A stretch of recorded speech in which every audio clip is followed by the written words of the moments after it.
Hello. Okay.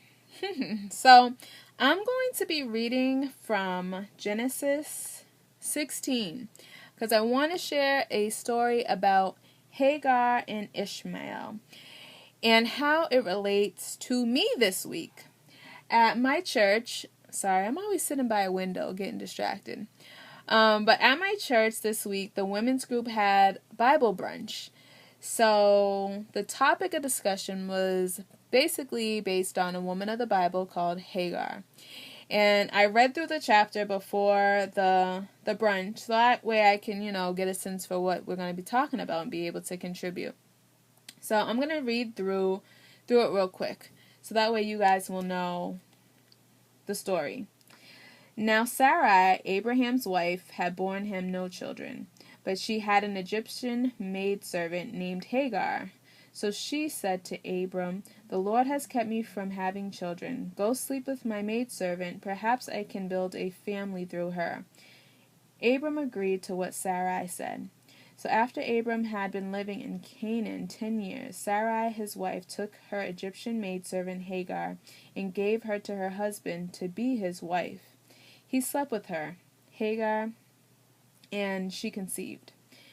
When she knew she was pregnant, she began to despise her mistress. Then Sarah said to Abram, "You are responsible for the wrong I am suffering. I put my servant in your arms, and now that she knows she is pregnant, she despises me. May the Lord judge between you and me." "Your servant is in your hands," Abram said. "Do with her whatever you think best." Then Sarai mistreated Hagar, so she fled from her. The angel of the Lord found Hagar near a spring in the desert. It was the spring that is beside the road of Sur. And he said, "Hagar, servant of Sarai, where have you come from, and where are you going?" "I am running away from my mistress Sarai," she said. Then the angel of the Lord told her, "Go back to your mistress and submit to her." The angel added, "I will so increase your descendants that they will be too numerous to count." The angel of the Lord also said to her, "You are now with child, and you will have a son. You shall name him Ishmael, for the Lord has heard of your misery. He will be a wild donkey of a man.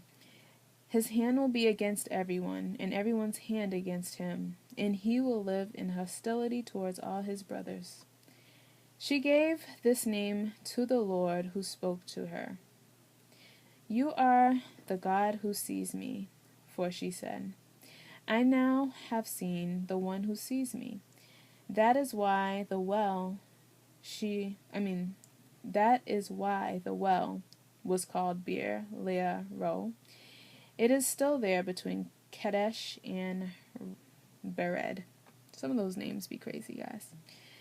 Long story short, in the discussion, or after I read this, wait, I'm not even done reading the chapter. All right, verse 15. So Hagar bore Abram a son, and Abram gave the name Ishmael to the son she had bore. Abram was 86 years old when Hagar bore him Ishmael.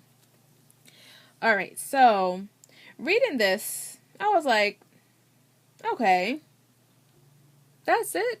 Gosh, I thought there was more to Hagar. What are we talking about her for?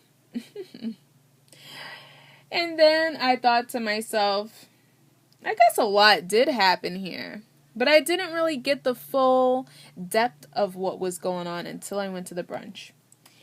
And at the brunch, we talked about Sarai and how she had asked for her husband Abram to sleep with her maidservant to bear their family some children because she was not physically able to. And then what happened was her maidservant was able to conceive, and Sarai became jealous of Hagar. And Hagar was just a piece in the puzzle. She didn't get asked if she could or could not or would not want to do this or anything like that. She was just told do this, and that's what happened. And in the end, Sarai became miserable because Hagar was taking on a wife role. and began to, I'll say what the Bible says. When she knew she was pregnant, she began to despise her mistress. So there was some kind of feelings between Hagar and Sarai. Sarai became jealous of Hagar because she was in the position of bearing this child that she hadn't been able to, and was really taking on this authority she had, being a woman bearing a child for the king, for this man that in this house, that was her master, pretty much.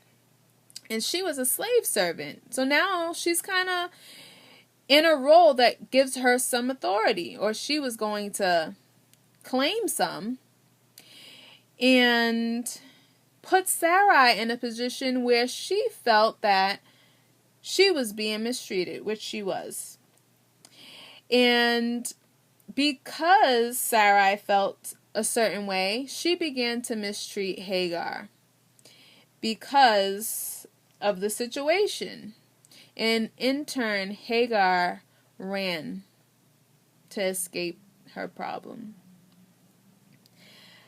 After hearing the full discussion around this and what the other women were saying, all I could think about was there's so many times in our lives where we ask for things. And I'll just start by saying, when you think about the whole situation, everybody was in the wrong here.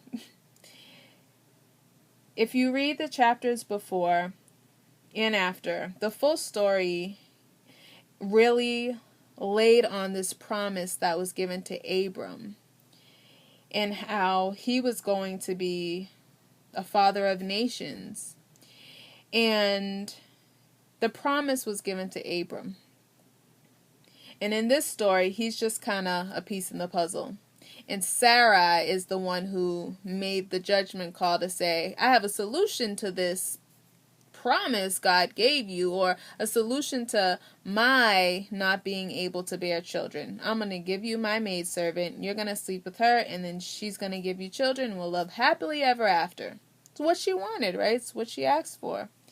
And then there's Hagar, who was a piece in the puzzle, but when she got in a position where she has a little bit of authority, she just put a little extra into it and didn't really make her mistress feel the best about the situation, and kind of made it worse on herself, and she winds up having to escape. She had no one to talk to, no one to turn to, and felt she had no other way to deal with the situation, and she fled rather than facing it.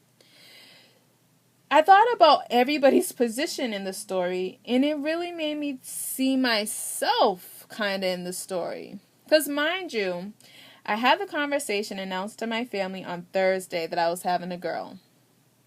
If you're not sure what I'm talking about, I talked about it in the last video. I talked to my family about I was having a girl, and was happy about it. Conversation went sour, or at least for me, and I fled. I was miserable.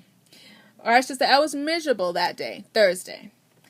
I woke up Friday morning, still felt miserable, and didn't really quite let myself get any rest. And I decided that I was sick of feeling miserable and sick of feeling tormented by my mom's criticism and people judging me and people being upset with me when I don't even mean for them to be upset with me, and just got really frustrated.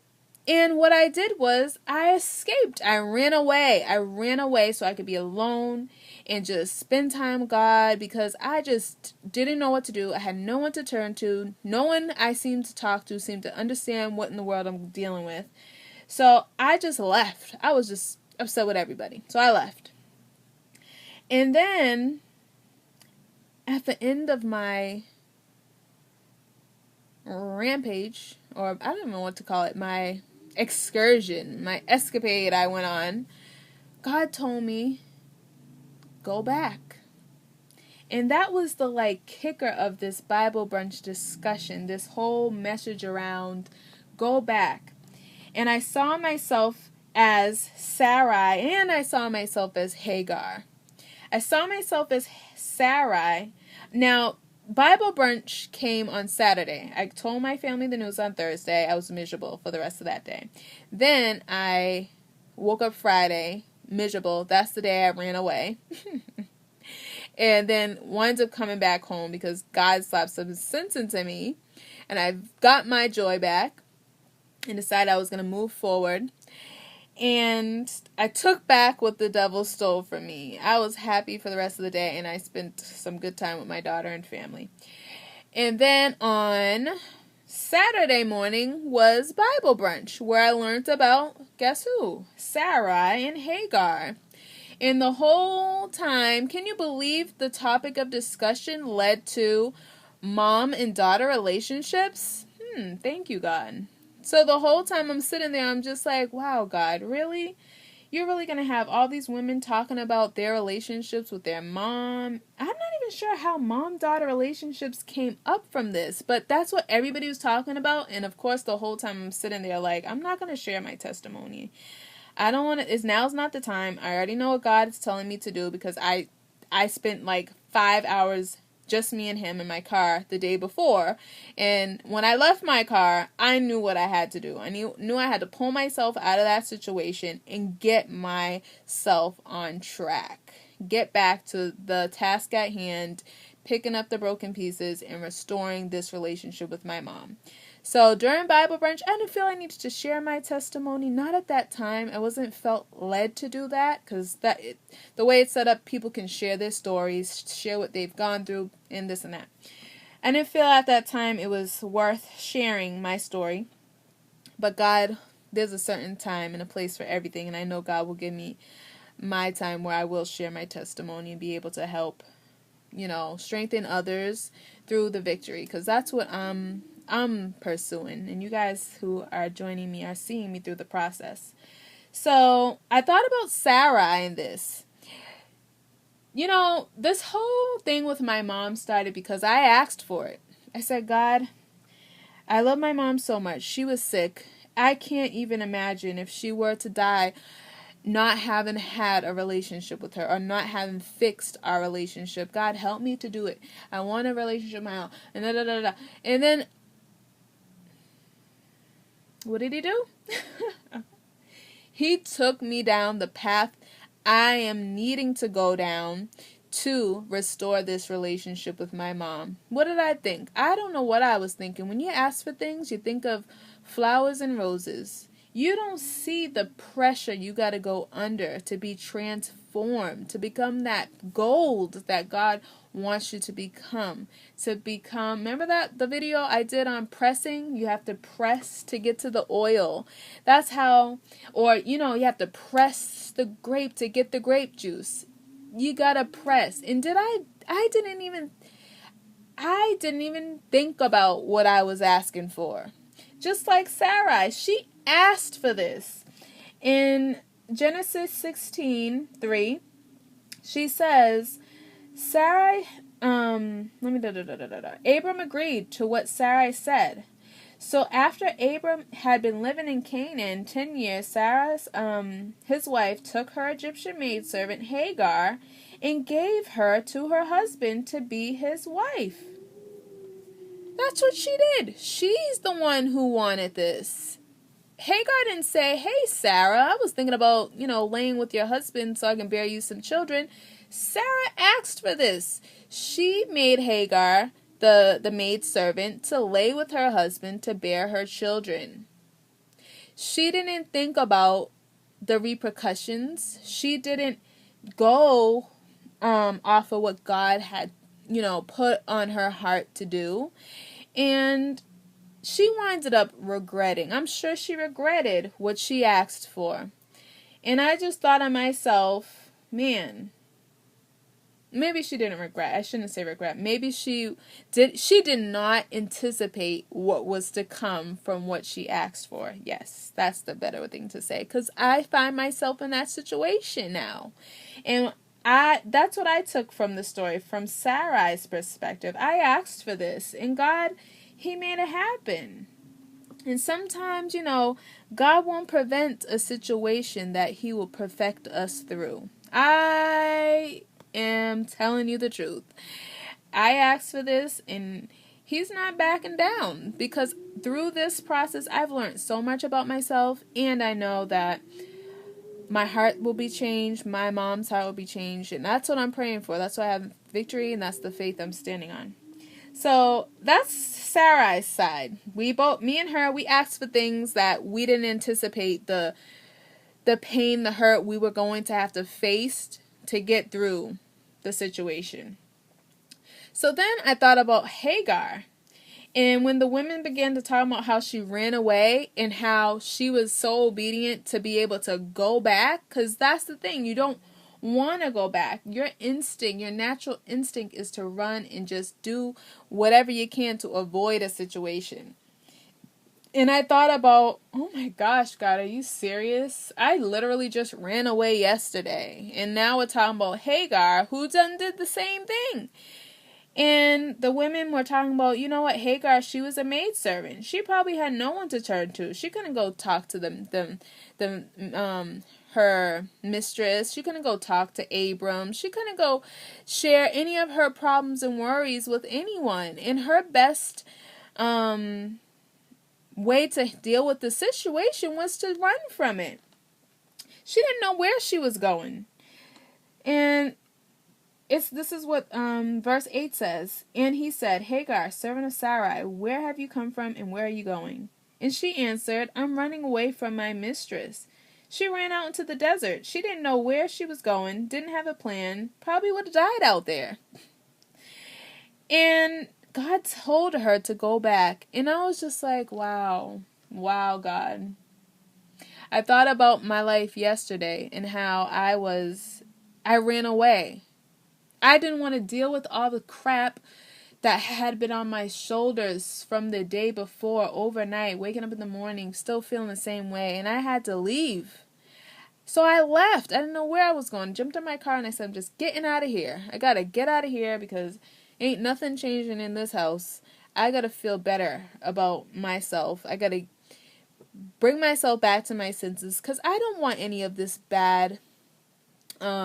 these bad vibes, these sad vibes going into my daughter. I don't want to put my sadness on her or on my husband. I just got to figure this out, and I got to be with God to figure it out.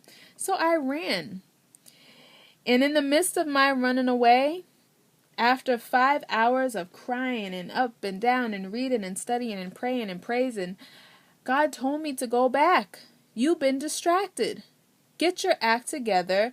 Know who I am. Know that I am greater in you than he that is in the world. That I'm greater than your circumstance. I'm greater than your problems. Realize who I am in your life and know who you are in mine. I am within you.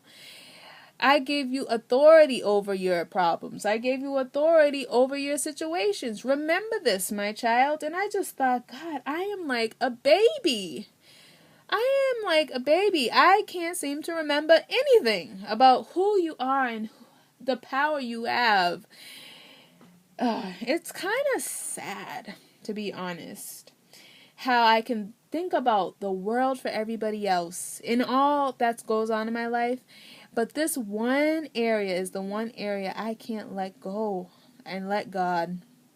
And God has really been working with me through this situation.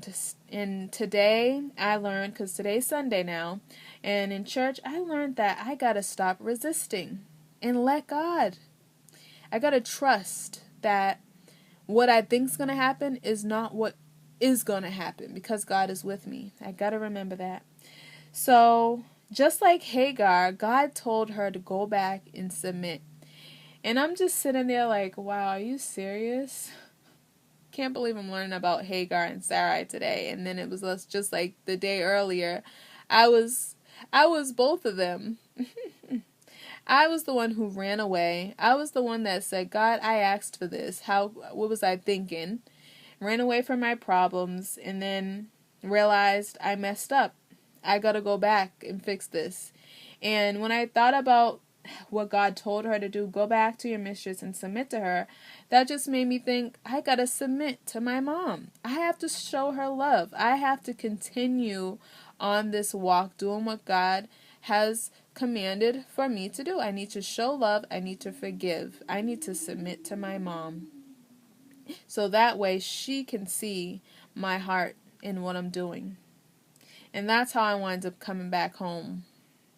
And it was just amazing to me to learn about this story the next day.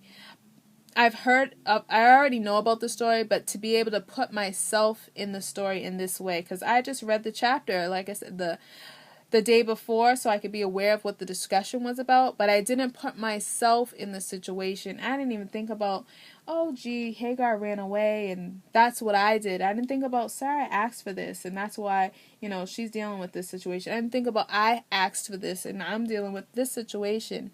And I had to just share this with you guys because I want you to, stay in tune with where I'm at on my walk, things going on in my life, so I'm not leaving you hanging and I'm not coming back with videos that are kind of like all over the place. And you're like, what happened? Why are you talking about this? So that's why I had to share that with you. And I have some notes from the Bible Brunch. So about the escape. This was one of the things a woman had shared about escape. That escape is an instinctive solution to our problems. Instead of saying, okay, it's time for me to face this, we say, I gotta get away from this. I gotta find another way around this. I got to. Not God got my back and he's gonna find the way through this. But that I gotta deal with this, and our instinctive reaction is to run away. And I felt like, oh my gosh, God, you are just putting my business out there, and I'm not even talking.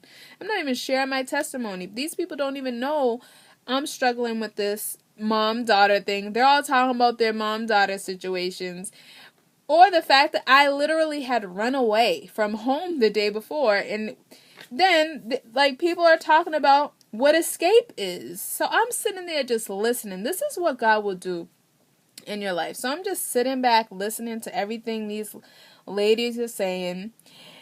And one of the ladies had even said Hagar ran because she had no one to talk to. So she ran. But she did go back. God told her to go back. Hagar ran because she had no one to talk to and needed space to think and run from her problems her problems of the current situation. She got caught up in her new situation as wife and baby on the way and got distracted. She got distracted from what God had placed on her heart to do. And I sat there oh my gosh, they're talking about me. I mean, Hagar, she ran away. She had a baby. She didn't know what to do. Isn't that crazy? I'm Latonia. I ran away. I had a situation I didn't want to face, and then God told me to go back, so I went back home, and this is exactly what happened to Hagar. Wow. Yes. So, next note, she's not in the know. Let me see. She's not in the know with the relationship. Now, what did I mean by that? What I was thinking of here was Hagar had to have had a relationship with God, because there's lots of things in our life where I feel like I can feel God telling me to do something, but you resist. Perfect example. We resist. And in Hagar's situation, when God told her to go back and submit, she did. It wasn't even a conversation of, I don't know, God, should I? Is that really what you want me to do? Blah, blah, blah. She just did it. Something in her heart, she had to have had a relationship with God to trust him and know that she was in the wrong to go back. And that's what I was talking about there. So, this story was deep. I just made some little notes to myself kind of after that, just talking about that God is in my corner. I just have to be faithful to him and he'll be faithful to me. Or I shouldn't say I'll be faithful to him and then he'll be faithful to me, but that God is always faithful, and I have to remember that. And that I just have to continue to pursue. Help my mom when I can, show her love, and pray for her. And I have to help myself to forgive her. That's how I'm going to submit to her. I got so much from this little short story that I had to share it with you guys. And I hope you guys take that story with you and find your voice to speak out and find your place in the story where you might fit in. I'm trying to think about something else that I may have wrote that may be beneficial to you. So yeah, I hope this was a good story to share. I will add one other thing. As a matter of fact, before the Bible brunch, my daughter goes with my mom and dad on the weekends on Saturday. And Friday, I made the decision in my mind that I was going to confront my mom about this whole the forgiveness thing. Sorry. I was going to confront my mom about the forgiveness thing. And I always put myself in this mindset, like, today's the day, I'm going to be happy, I'm going to go. And when my mom picked up my daughter, it was kind of raining outside, and I didn't get a chance to change my daughter's jacket. So I started walking outside to say, oh, is she going to be okay in this coat? And my mom yells out the window, put a hat on her head.